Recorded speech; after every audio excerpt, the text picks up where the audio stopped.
आपको शुक्रिया अदा करना चाहता हूं कि आपने और पूरे केंद्रीय मंत्रिमंडल ने आज तक हमें हर कदम पे साथ दिया है और आपकी तरफ से जो जो निर्देश आए उन निर्देशों का भी हमने बहुत कड़ाई से पालन किया। आपका हमेशा सहयोग मिला। दूसरा सर, इस वक्त दिल्ली के अंदर बहुत बड़ा ऑक्सीजन का क्राइसिस चल रहा है जिसमें आपकी मदद चाहिए। तो प्रधानमंत्री जी, सबसे पहले आपको धन्यवाद देता हूं कि केंद्र सरकार ने दिल्ली का ऑक्सीजन का कोटा बढ़ा दिया है। लेकिन सर, मैं आपसे हाथ जोड़ के प्रार्थना करता हूं कि इस बढ़े हुए ऑक्सीजन के कोटे को दिल्ली तक पहुंचाने में हमारी मदद करें। एक एस्टीमेट के हिसाब से दिल्ली को 700 टन ऑक्सीजन की ज़रूरत है। आपने हमारा कोटा 480 टन कर दिया, बहुत बहुत शुक्रिया।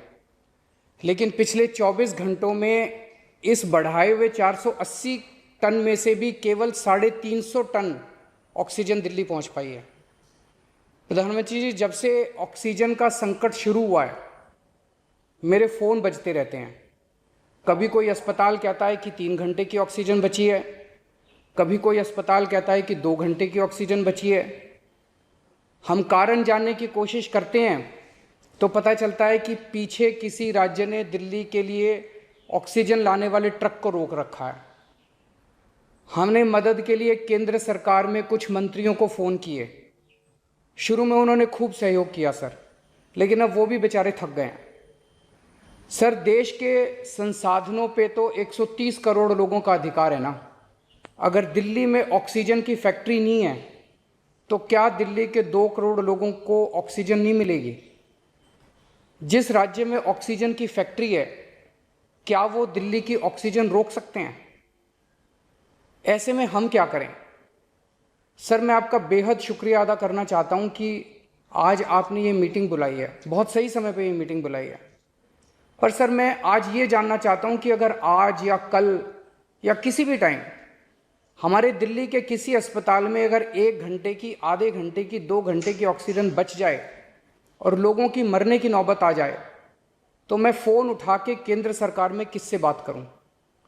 सर, मैं ये जानना चाहता हूं कि अगर कोई राज्य दिल्ली के कोटे की ऑक्सीजन का ट्रक रोक ले तो मैं फ़ोन उठा के किससे बात करूं? हालत काफ़ी ज़्यादा गंभीर हो चुके हैं सर। हम अपने लोगों को मरने के लिए तो नहीं छोड़ सकते।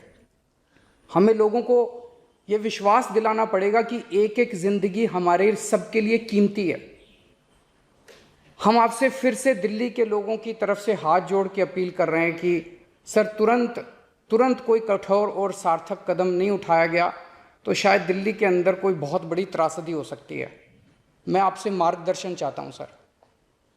सर, कुछ ही राज्य हैं जहां से मैक्सिमम दिल्ली की ऑक्सीजन आती है और जहां सबसे ज़्यादा दिक्कत आ रही है और जहां सबसे ज़्यादा हमारे ऑक्सीजन के ट्रक रोके जा रहे हैं।